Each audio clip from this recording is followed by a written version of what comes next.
moo déppal moo boobu ñu créé président de la république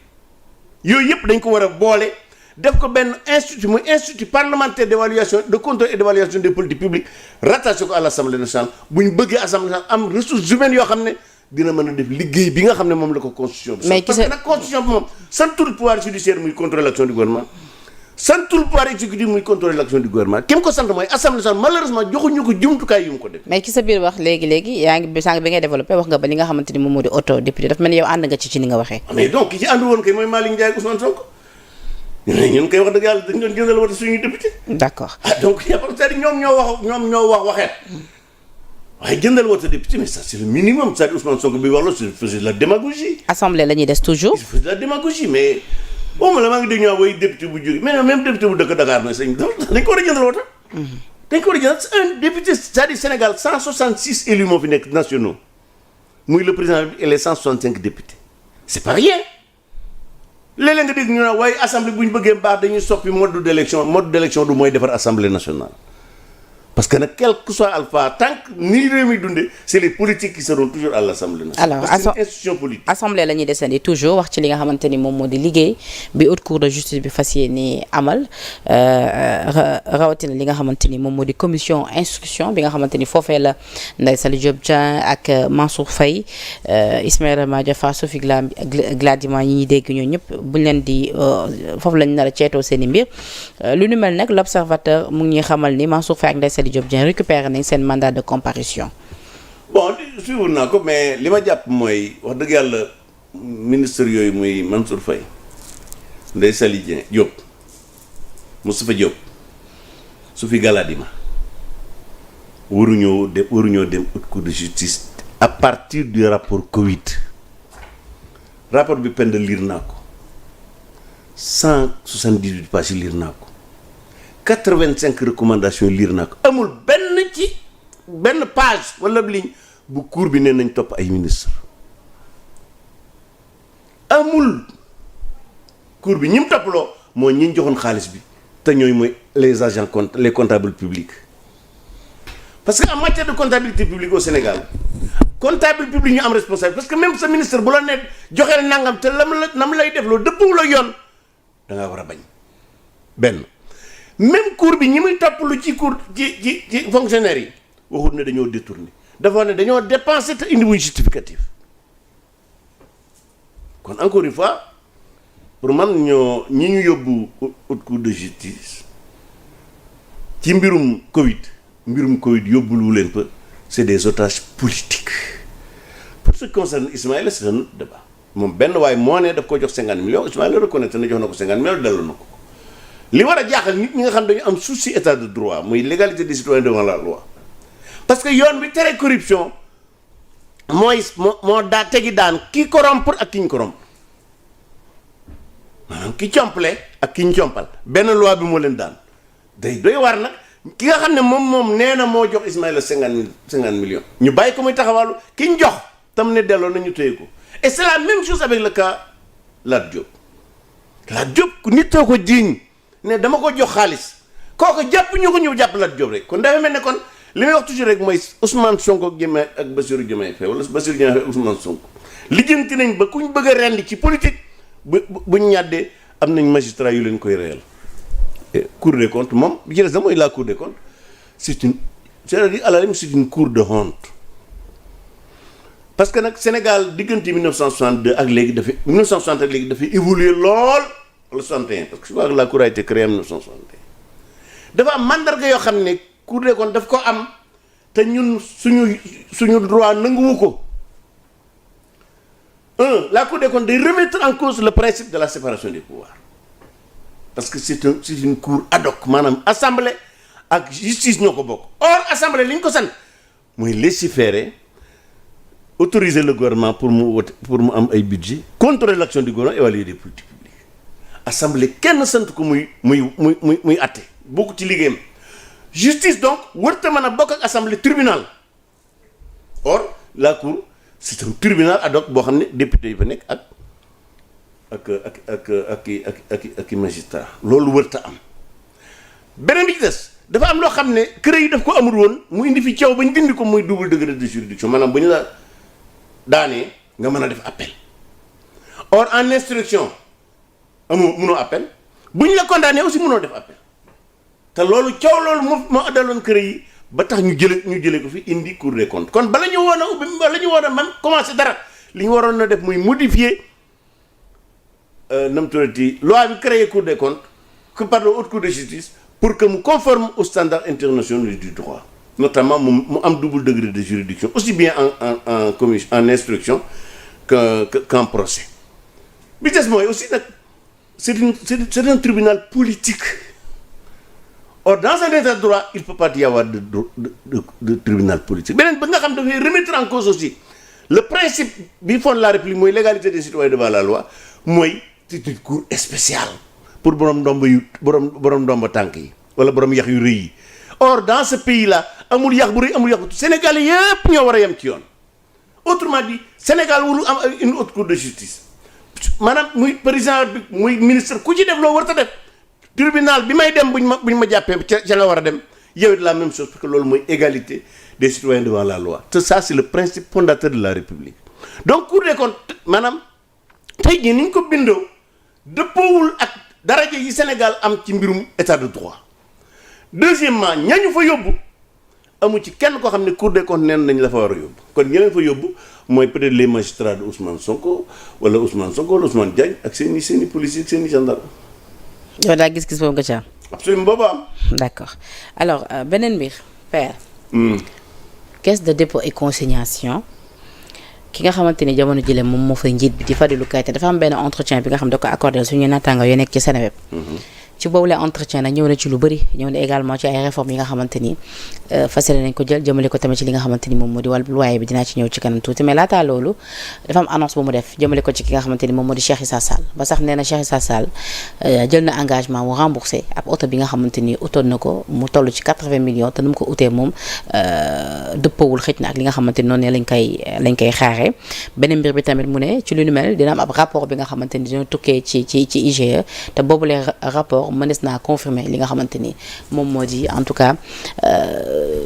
yenn affaire yi ñu gis daal ci li nga xamante ni moo ñeel gestion ca bopp jamono bu mu jiitee CDC. bon pour rapport IGE bon c'est vrai que yaayam yoroon na IGE mais jàpp naa ne warut a tax bu ca xamee dara mu di ko wax parce que affaire IGE moom waru cee xam dara ba dara booloo jeex ak ko dire que kooku moo jiite CDC quoi yaayam jiite woon na cour de kii IGE waaye rapport IGE Fadilou Keita waru ci xam dara. wuru ko sax teg loxo bu ko gisee wuru cee teg loxo mën na ko xool waaye bu tegee loxo rek yoon jàpp na ko loolu mooy benn maintenant bu fekkee Cheikh Issa dafa def lu wër dafa war a fay bon ça c'est son problème. gis naa nag ñi ànd ak Cheikh Issa moom démb ba tey moom ñu ngi wax moom. non man du ma dugg ci yooyu quoi man déglu naa ko démb mais moom nag am na woto bu mu war a fay IG kii Cour des comptes. parce que am na ku ne am na woto Cour des comptes bu mu jëloon yóbbu ko kër Ousmane Sonko pour mu nekk bouclier kër ga. kan noonu. Fadilou Keita la Diop la bi jur le rassemblement des travailleurs wax na ne am na woto boo xam ne moom lañ ko joxoon mu yóbbu ko buntu kër Ousmane Sonko ba mu yàqoo fa c'est quoi que quand même woto haute cour de justice woto nu mu tuddati CDC. ki waxoon loolu du waaj ñu plaintoon bi. non mooy kii Diop la mooy le coordonnateur du rassemblement des travailleurs la dama fàtte. waaw c'est quoi Moustapha Diop des choses. parce que moom mooy waajoo ma gisoon à la télé. te mu waxoon ay wax na ko bëgg dem te gisaguma ko weddi ndax génne na woto ba photo yaag yëpp mu buntu kër Ousmane Sonko loolu aussi jàpp naa ne war na ko réparer wala mu fay ko. bu dee dëgg la. ah non bu dee dëgg la bien sûr bu dëgg kay loolu amu ci mais en tout cas bi mu ko waxee ba léegi kenn weddiwu ko te bëccëgum dara kam la ko wax devant un média très prisé. bon en gros c'est-à-dire ce qui est extraordinaire avec li may wax toujours waa Pastef ndax nañ Sénégal ba jël réew mi parce que boo xoolee niñ ko doon wute rek lañ ko fas yéene yore maanaam di sosal nit di yàq dërëb nit kese. waaye tamit père ñi àndoon nag président Macky Sall tamit ñi leen joxoñ baaraam tuumi ki seen gestion bari na de. bien sûr c'est normal et puis bu ku ci def dara dañ la war a yóbbu waaye man ñi ma intéressé mooy pour le moment le rapport yi fi génn muy rapportu début de mandat. bi jógee Cour des comptes rapport 2019-2024 amul turu ministre bu ca nekk bu ñu wax ne dañ ko war a topp dara benn bu dee Covid bi amul rapport Covid bi benn ministre bu ñu wax ne dañ cee war a topp dara amu ci. waaye enquête yi ñuy mëne depuis loo xëy bu leen mënee ci ay ministre bu capable ci fa ñu woo leen. non mënut a nekk parce que nag bu dee les comptes publics waa Cour des comptes ñoo ko gën a xam waa DIC ñoo ko mën a gën a cybercriminalité ñoo ko gën a xam Ibrahima Ndoye ñoo ko gën a xam procureur Mbacké Fall ñoo ko gën a xam le procureur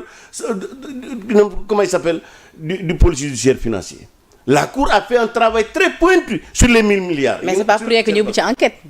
man je veux dire c'est pas pour rien que ñu ubbi ci enquête. non dégg nga li ma wax c'est-à-dire que non ubbi enquête dafa yomb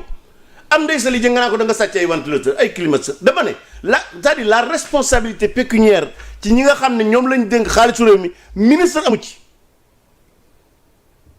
parce que en réalité boo xoolee même rapport bu njëkk bi ñu génne woon sur le début du mandat su yooxu dañoo falsifier compte yi dañoo maquiller compte yi dañoo détourner deniers publics dafa dem ak dette cachée dara du ci dëgg Sénégal yi xam nañu ay waxu caaxaan la rapport Cour des comptes ni ñu ne 1000 milliards dañ ko sàcc alors que pend la nga xam ne moom la ci yorin wa leerut 6 milliards la c'est-à-dire pendant 10 ans parce que fen ak yàq derum nit lañ fi nekke woon ba jël réew bëgg koo yor nag ci loolu ils perdent leur temps on ne peut pas construire un pays ci fen ak sos ak yàqu der. ba tey ci sorti Fadilou Keita bi maa ngi koy junj léegi ci li ñeel loyer bi dinañ ci entreprendre li nga xamante ni moom moo di ay réformes su ko defee ki nga xamante ni moom moo di ki bëgg louer kër boobaa dootul amati sax caution bi nga xamante ni da koy jox direct bailleur bi dañ koy déposer ci CDC bi mu ko waxee nag am na si ñu nga xamante ni salué nañ ko ku ci mel ni le président des consommateurs moom jàpp na ni sax lu nu mel dina nekk lu baax parce que nee na lu ni mel sax dina tax ñuy gën a mun a bàyyi xel ci li nga xamante ni moom moo di bailleur yi nga xamante ni souvent duñu nekk en règle ci côté impôt ak yu ni mel donc jàpp na lu baax mais am na ñeneen ci wet gi ñu jàpp ni lu ni mel décision li bi nga xam lu ñu war a xoolaat la lu laaj ëttieto comme ni ko Abdou Karim Gueye di waxee waxtaanee ko parce que bailleur bi nga xamante ne moo tabax këram xëy na kenn xamul nu mu def ba tabaxal li nga xamante ba amal li nga xamante ni moom moo di këram. Penda Fadilou Keita wax fi dara lu bees c'est-à-dire man si ma doon yéen journalistes yi mais naka ngeen di dundee man bi ma xoolee ñi mu ko doon wax ñu bàyyi mu jàll comme ça mais dama tiit mais loolu El Hadji Malick Diop député mais proposition de loi defoon na ko pare. pour que caution ñu di ko déposer caisse de dépôt et de consignation Fadilou Keita def waxu fi lu bees lu mu fi fekk la mu bëgg ko récupérer tudde ko xëy na peut-être agenda 2050. waaye état kat continue. non su fekkee lu nga xamante lu baax la. bu doon agenda 2050 ñu jëmbal ko bu doon état continue te xam nga nan lay wax. oui on va mettre en application la proposition de la loi relative wala la loi relative au dépôt des cautions à la caisse de dépôt et de consignation. waaye bu muy wax léegi bu ma la ko waroon doo xam ne fekk na ko fa ñamul da ñaari ko journaliste yam doon toogal xamuñu ko 99% ñi ko doon dégg defe nañ ne bees la wax alors que li mu wax beesul parce que fekk na ko fi ba pare. et d'ailleurs bokk na ci quand j'insiste pour que désormais Assemblée nationale di contrôler l'application des lois yi mboote lu mel ni bokk na ci autrement dit ça ñoom bi ñu fi toogee ba léegi yi daal ñu ngi koy def moom. sopp tur yi liñ fi bàyyi yëfi lu leen Macky Sall bàyyeel wala ñu soppi logo ba et d'ailleurs dem nañ ba soppi logo sax dañuy plagier c'est-à-dire le logo de FONGIP ki ko defar ab logo le plagier et je crois qu'à ce niveau quand même le directeur doit être poursuivi parce que bu fekkee dafa fay logo bi te kooku fay na koo xam ne dafa plagier un logo or loolu mën nañ bu fekkee le logo bi mu plagier fa protéger nañ ko mën nañ cee porter plainte état du Sénégal c'est-à-dire que pare sa ba soppi logo sax ba defarum logo sax tu recours à du plagiat mais sëñ bi encore une fois mais loolu man bettu ma parce que Pastef dañoo indaaliwut programme bi ñu jël réew mi parce que ci fen ak sos lañ ko doon wute jot ko ci fen ak sos mais lu ñu mel pour ñu matérialiser ko père jàpp nga ne dina yomb. non même bu jafee dafa baax parce que double intérêt la am. Et je crois d'ailleurs ça protège même le bailleur là, contrairement à ce que les gens pensent. Parce que bu ñu ko yóbbu caisse de dépôt et de consignation c'est sécurisé su fekkee yow locataire bi dafa war a dem mais da ngay dem yow mi moom kër gi il y a des modalités pratiques pour nga mën a récupérer xaalis locataire yi sonn nañ ci loyer pour defar ci sa kër loolu mooy benn lu am njëriñ la bi des mooy dina permettre état bi xaalis bi nga xam ne ñii luyee moom la ñuy fay mais état mën ci jël impôt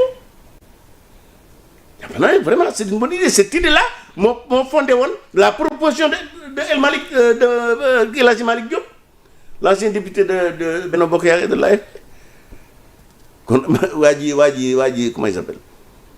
Fadilou Keita waaw loolu da ko waroon a yëgle da ko waroon a wax ne effectivement am na loi proposition de loi bu ñu fi defoon ñun daañ ko jéem a mettre en application je crois que c'est plus honnête ngay jéem a récupérer loo xam ne nit liggéey na ko pare c'est ça prouve encore une fois la médiocrité du leadership à Pastef. wàllu justice. Juge Dème Hamidou Dème dafa ni on a combattu une justice instrumentalisée elle est maintenant ridiculisée. ci jamono bi nga xamante ni l'affaire Azoura Fall également nekk au cœur de l'actualité ak visite bi nga xamante ni le PM ñu ne amal na ko foofee dem seeti ji Azoura laata même ñu koy entendre. ni ki démb je ne veux pas dire que c'est la justice qui a été ridiculisée parce que la justice c'est vaste. Il y a 2 magistrats qui ont été ridiculisés par Ousmane Sonko. C'est le procureur Ibrahima Ndoye et le président du tribunal de grande instance de Dakar. foo teg loolu. Ibrahima Ndoye c'est lui-même qui était autosaisi pour jàpp Azoura Fall ci saaga yi mu doon saaga Macky Sall